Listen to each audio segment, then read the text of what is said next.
Artistic director Anthony Barrese and singer Denise Wernly Alcina join me. Maria de Buenos Aires, an opera by Astor Piazzolla. Opera Southwest presents the opera starting February 17th at the National Hispanic Cultural Center. Welcome, both of you. Thank you very much. Denise, last seen in Bless Me Ultima here with Opera Southwest. This is a tango opera. So what are some of the challenges vocally in singing this? Well, one of the big challenges vocally in singing this is that, as with most tangos, this for the woman is sung entirely in chest voice, which is something that you usually only dip into as an opera singer, even as a mezzo-soprano. And so it sort of requires a little different technique. But one of the sort of nice, interesting things about singing tangos is that there's sort of a celebration of imperfection and, sometimes uglier sounds and things that don't necessarily fall into the tradition of robotic, perfect opera singing. So it lets you be a little bit more human, I think. And is that reflected, does that come out of character? Yes, that falls exactly within the character of Maria. She's certainly a flawed human being, and she has got these big opposites that exist within her and sort of fight each other. And so the vocal line really does a good job of matching that.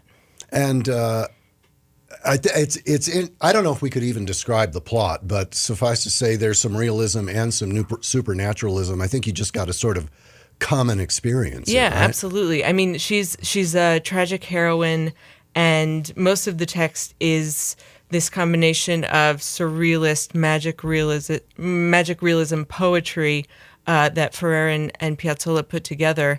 But there is a storyline that you can follow, but it's really one that you have to experience in person, I think. So no reveals here. No reveals here. Maestro, is this your first tango opera? This is my first tango opera, and in the beginning I was a little fearful of it because it's seemingly so outside my wheelhouse.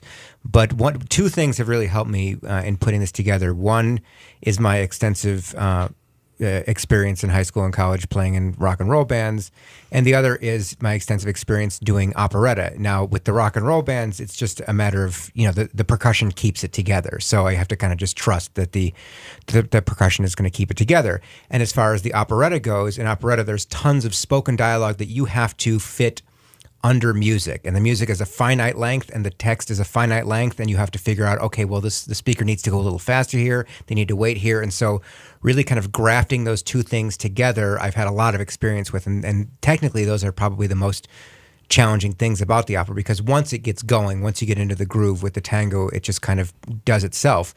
And Piazzolla was very good at being very clear about when he wanted things to be done as written and when he wanted things to be done more soloistically.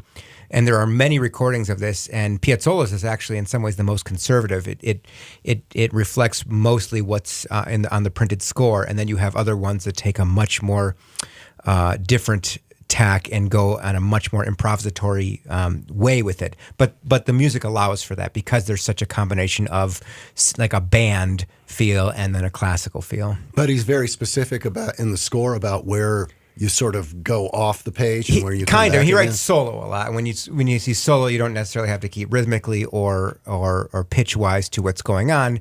And he I'm sure expected a great amount of improvisation because he was playing with his tango band, and then he supplemented it with the small orchestra. And the small orchestra are the people who, for the most part, are going to stick with the printed stuff, and the bandoneon, the piano, the guitar, the percussion. Those are going to be a little bit more improvisational. And this is the original orchestration? Yes, it's the original orchestration that he had in mind. Now, the score the printed music that I'm working from is something that the publisher created. I don't believe that he ever notated down the solos. From what I gather, the things that the string quintet are playing he did write down. He wanted them to be played this way, and then I think the publisher actually just took dictation from what he and his band were doing, because it reflects very closely I think it's the 1968 recording of him and his group doing it, whereas other more recent recordings have, as I said, much more freedom in the solos. So the solos are notated down, but I don't think anybody expects anybody to play exactly the solos the way they're written, because that's how he played it, that's how his guitar played it, that's how his piano played it. And that's what you expect in the sort of freer form of tango, Nuevo Tango. Denise, this is an interesting staging at the National Hispanic Cultural Center. The small orchestra and band are on stage. Correct.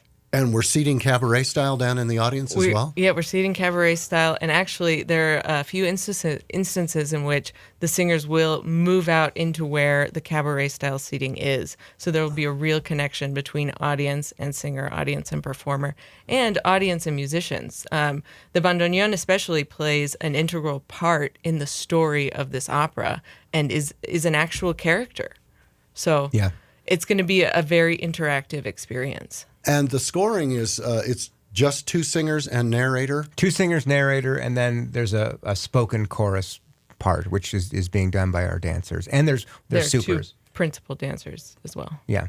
Oh, sounds like a fantastic thing. And actually, if you go to the Opera Southwest website and you look for cabaret seating, there's the designer's original design, so you can get an idea of what you're walking into. Right. Exactly. Maria de Buenos Aires by Astor Piazzolla, performed February 17th through 24th at the National Hispanic Cultural Center.